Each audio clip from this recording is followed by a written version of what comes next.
Yo, what is going on YouTube? Welcome back to the channel. Today we have week number 3 of the Eon World Trophy. So we're going to be taking on SlightliSalti and his Vancouver Lycanucks.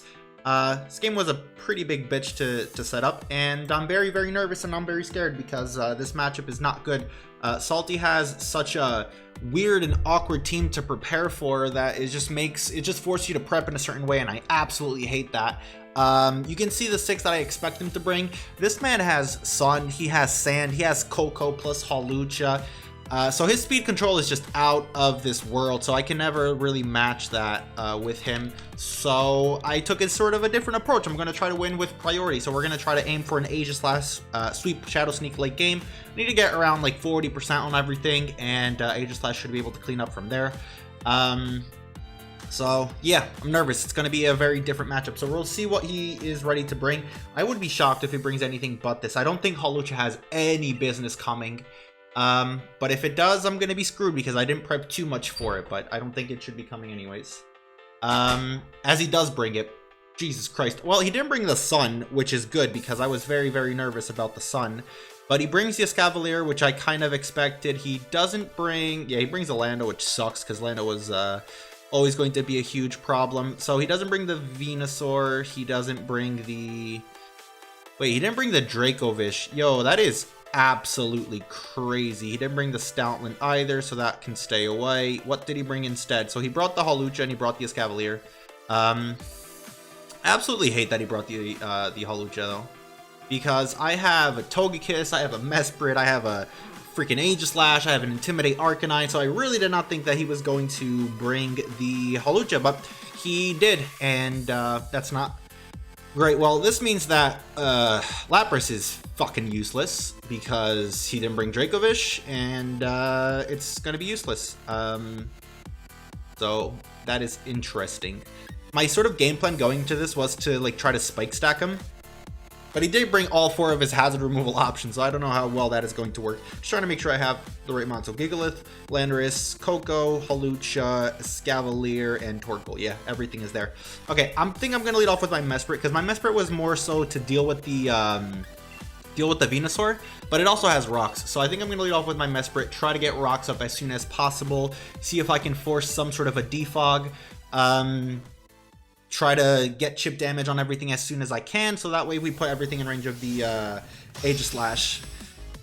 I'm happy that I brought the Arcanine now because of Escavalier, but man, this game is going to be a little bit different to what that I had prepared for, because... So he leads off with Silver Knight, which is this thing.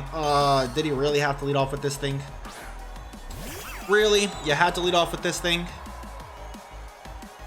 I had Fire Punch on this for the longest time, but then I took it out. I don't know if I want to go for a knockoff because I am Colbur Berry, but if this thing's like a max attack freaking Mega Horn, it'll probably just blow me the heck back. And I have to preserve health on Mesprit now that Lucha is there, because I don't really have anything else barring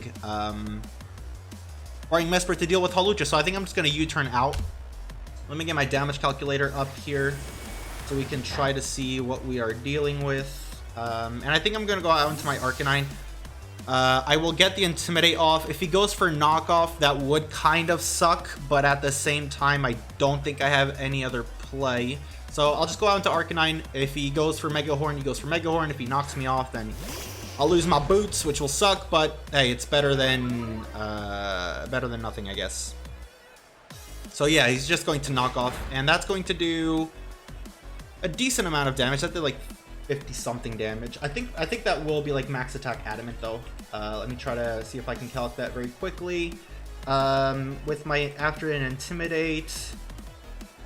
Yeah, that did 58 points of damage. So that's like a max roll from max attack adamant. Okay, so there's no way he's going to go ahead and stay in here. I kind of just want to click close combat on the incoming on the incoming like Gigalith. Kind of want to do that.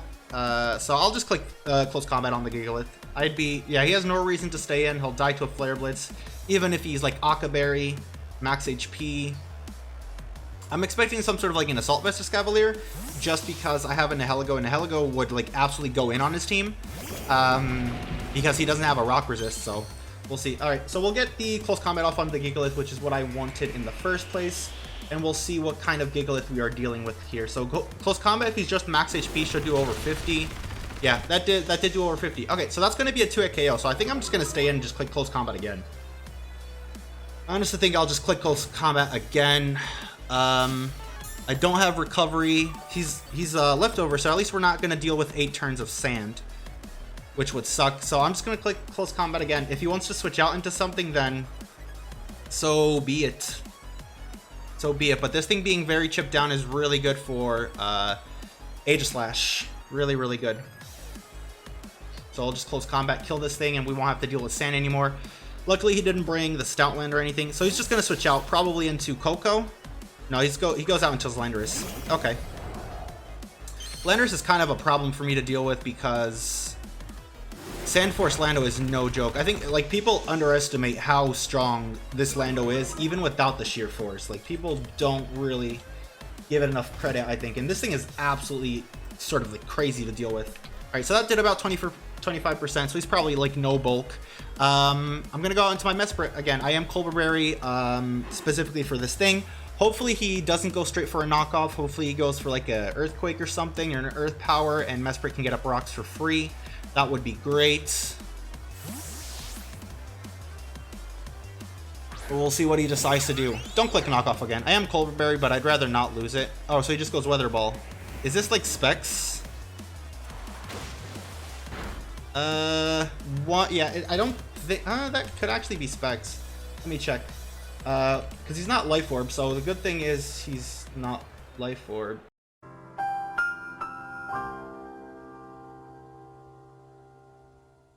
Weather Ball in the sand to my Mesprit. Yeah, I think that is Choice Specs, because that did like over half. Choice Specs. Yeah, that did around 50%, so he's definitely Specs. So I kind of want to just go ahead and switch out into Sandaconda, because I think I will die to this next Weather Ball, and I really don't want to do that. So I'll go out into my specially defensive Sandaconda. Sandaconda should be able to take this on without a problem. Yeah, Specs Weather Ball is going to do around 25... it's going to do around 30-ish%. So that's going to do like 50 points of damage, more or less. 179 to 132. Yeah, so around what I expected it to do. I think this turn I'm going to click Glare, because there's no way he's staying in here, and his switch into this is probably going to be... Actually, it probably is the Gigalith. So I could just potentially Earthquake it. I'm going to Glare. I don't lose anything by just clicking Glare. So he's just going to stay in. Damn. Well, that sucks. Because oh. Well, I get a Glare on the Slenderous. I forgot you could paralyze ground types with... I forgot you could paralyze ground types. So, I guess it's not the worst thing. I really thought I wasn't going to be able to paralyze this thing, but I was able to. There's no way he's just staying in and just clicking Weather Ball on this thing. I know I can't do much to it, but if I go out into my Aegislash, Weather Ball in the sand, it's still going to do a lot. Well, I don't want to be Blade yet. If I'm in shield form, it does like 25%, but I don't really want to do that. So I'm just going to click... I'll just click Rock Tomb, and if he goes for another Weather Ball, then I can... Okay, he's just going to withdraw. So it means I'll get a little bit of lefties back, depending on what he wants to go into. Okay, so he goes out into his Escavalier. So probably Earthquake would have been the better play there, but I get a little bit of lefties back, and I think I'll be fine. And I think I will be fine, so I'm probably just going to go back out into my Arcanine. We're getting chip damage on this thing, which is exactly what I need. I need to get rocks up. That's what I absolutely need to do right now. Because if I can get rocks up, that puts a lot of the stuff, it starts to put a lot of stuff into the range of the Aegislash as I need it. So I'm just going to go into this thing. If he clicks Drill Run, then fair play, he got me there. So hopefully he doesn't click Drill Run. Hopefully he clicks Knockoff again. Yeah, he clicks knockoff again. Okay, I'll take not much damage from this at all. And I'm just going to click Flare Blitz this time. I'm just going to click Flare Blitz, because if he goes into Torkoal, it still does much more damage. Okay, so we'll just get rid of the Escavalier altogether, which is great. Please don't die to Recoil, Arcanine. That would be great if you don't die to Recoil. Okay, because that means I can still get an Extreme Speed off on something. So if he goes out into a Koko or his Landorus or something like that. Yeah, he goes out into Hawlucha. Okay, I think I might just lose to this thing, to be honest. I might just lose to this thing. Let me see how much Flare Blitz does to a Hawlucha. Hawlucha at level... God damn it, I clicked the wrong freaking button. I think my play is to Flare Blitz it regardless. Because even if he goes for an SD, I get a Flare Blitz plus an Extreme Speed off on it, which would be great. Or maybe I can just get 2 Extreme Speeds off. Yeah, I'll just click Extreme Speed. I think that's the better play. Because I'll always get 2 Extreme Speed offs no matter what. So that's going to do around 50-ish%, and he just clicks U-turn. Okay, so we get a good chunk of damage out on that thing. And on top of that, we can see exactly what he's going to switch out into. So, not bad. Not bad. That's pretty much in range of a +2 Shadow Sneak now. Pretty much in range of a +2 Shadow Sneak. Okay, so he goes into his KFC.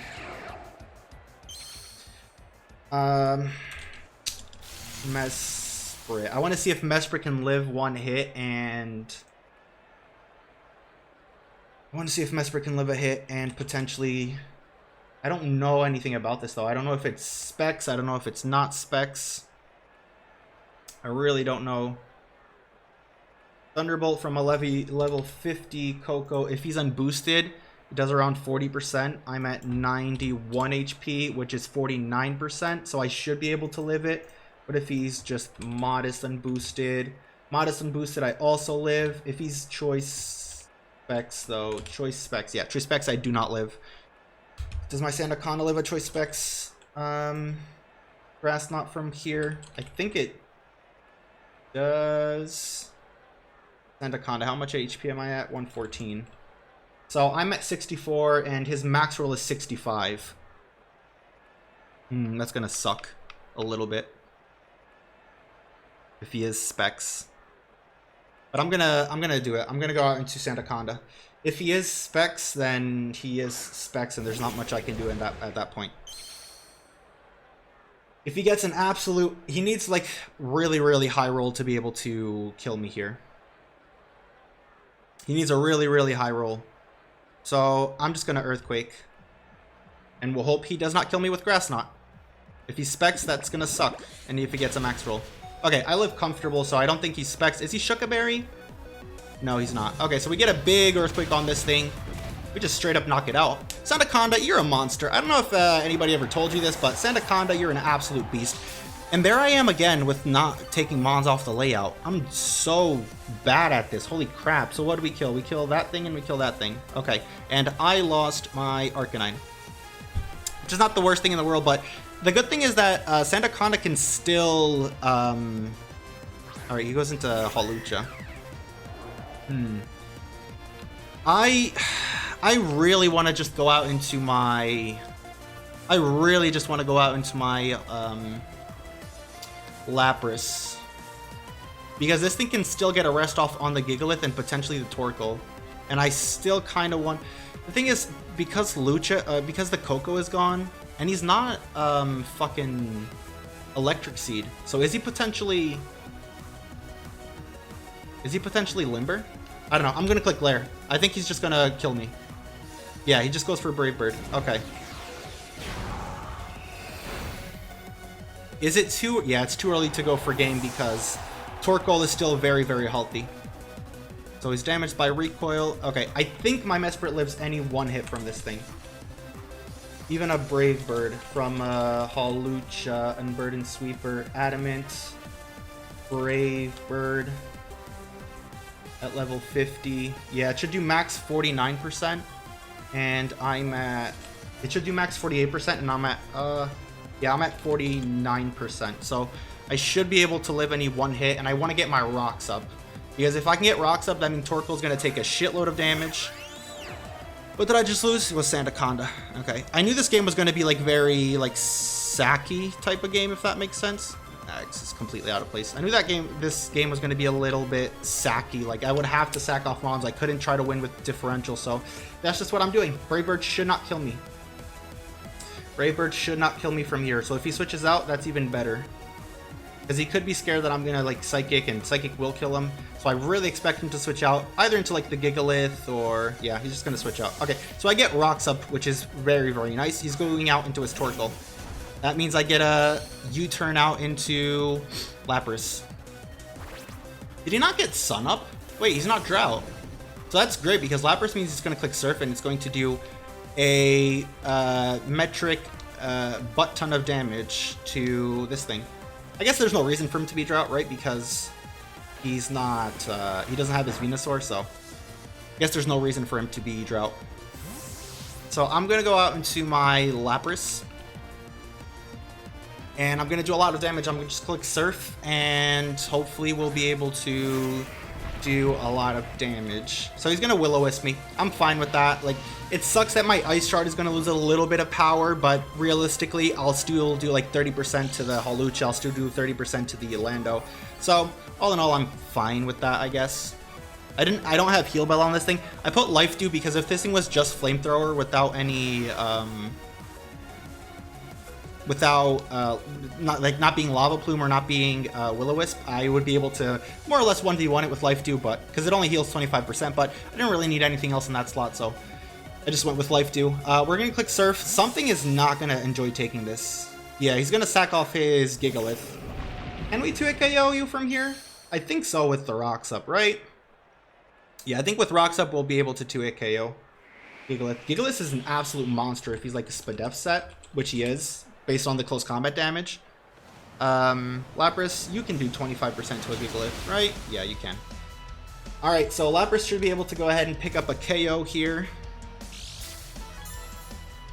As long as you like not sub on Hawlucha, I should be fine. And I don't think he sub because he showed U-turn, so really doubt he's going to be substitute. It's going to be like Brave Bird, U-turn, Swords Dance, close combat is what I would expect. So he's going to let this thing go down. That's perfect. If he brings in the Lando, I'm going to click Ice Shard.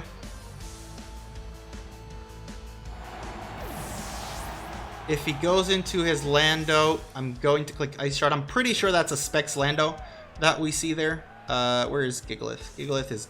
Well, that's not what I wanted to do. Gigalith. There we go. Okay, so he has the Hawlucha, the Torkoal, and the Landorus left.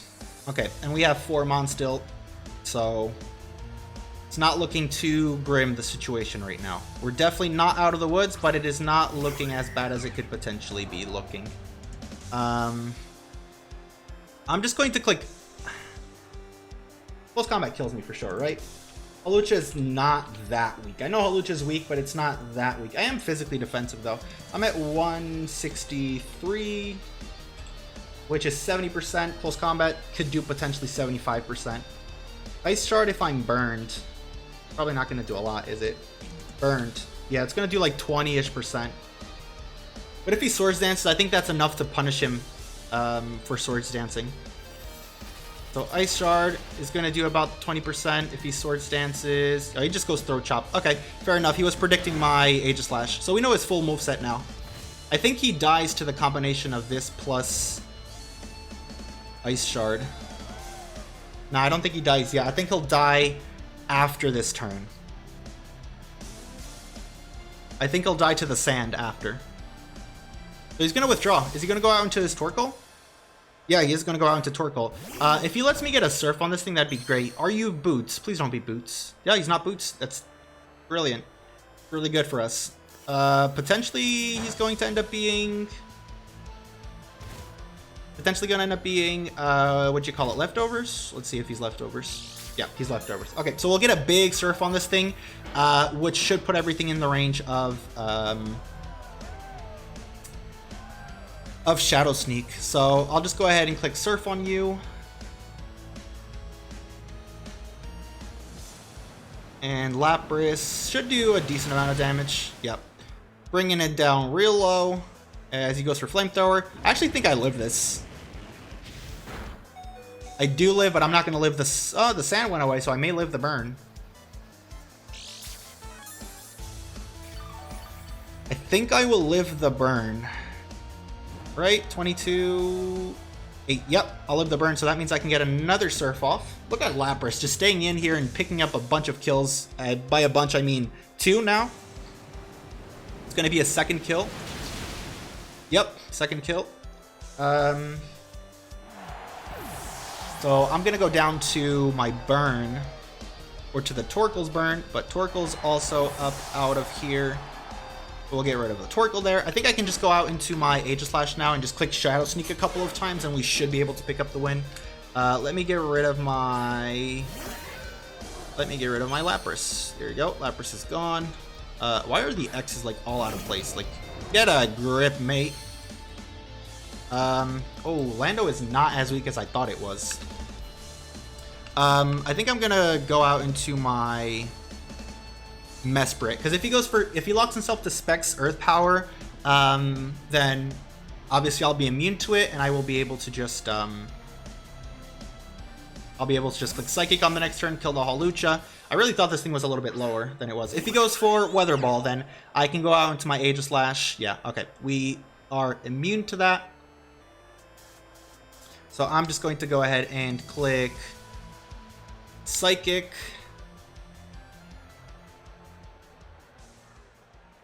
He's gonna switch out to the Hawlucha. Hawlucha is going to die, and there's no combination of moves that Landorus can go ahead and lock himself into to be able to like sweep me late game. So Mesprit's gonna pick up a kill here. I absolutely love Mesprit. I don't know about you guys, but I think Mesprit is an absolute demon in League format. Absolute demon. Because it can just do everything that you want it to do. It can now, especially now that it gets Nasty Plot. Oof, gotta love me some Mesprit. Okay, so he's probably going to click Specs Weather Ball. I could potentially preserve Differential, but I am not going to. I'm just going to click the safe Psychic. And Mesprit will die. Oh, I'm faster because of the Hera. So Mesprit, U-turn. Okay, I think I do live this anyways. So Mesprit will go ahead and pick up the final kill. You are not dead, and I'm just gonna click Knock Off just to get the confirmation that we already know that this man is Specs Landorus, so should be able to kill him. And there you go. So we pick up a very nice win, a 3-0 win, I think it was. So we had Aegislash, Heracross, and Mesprit left. Yep, that is exactly what happened there at the end. So, good game to my opponent, Slightly Salty. You guys should definitely go ahead and check him out because this man has an absolute team and a half, and it's so hard to prep for, and it's so difficult to play because against these type of offensive teams, realistically, if you make the wrong prediction and you like sack something, then you could be down bad, and that could just essentially lose you the game. I also love how the whole plan was to win with Aegislash, and Aegislash didn't even hit the field. I feel like that always happens, man. Like I sort of build this win condition, and then the game just ends up playing in a completely different way, and the win condition just doesn't even matter anymore. So once again, good game to my opponent. Go ahead and check him out. Links will be down in the description, as will all the other coaches. If you did enjoy the video, then obviously feel free to leave a like, comment, and subscribe. All that good stuff is greatly appreciated. And yeah, it's a nice win coming off a very heartbreaking defeat last week. So we're back to positive 2-1. Got a pretty decent differential, and we'll just try to keep chugging along and see if we can make it into playoffs, which is my big goal this season. So yeah, that's gonna go ahead and wrap it up, guys. Thank you guys very much for watching, and peace out.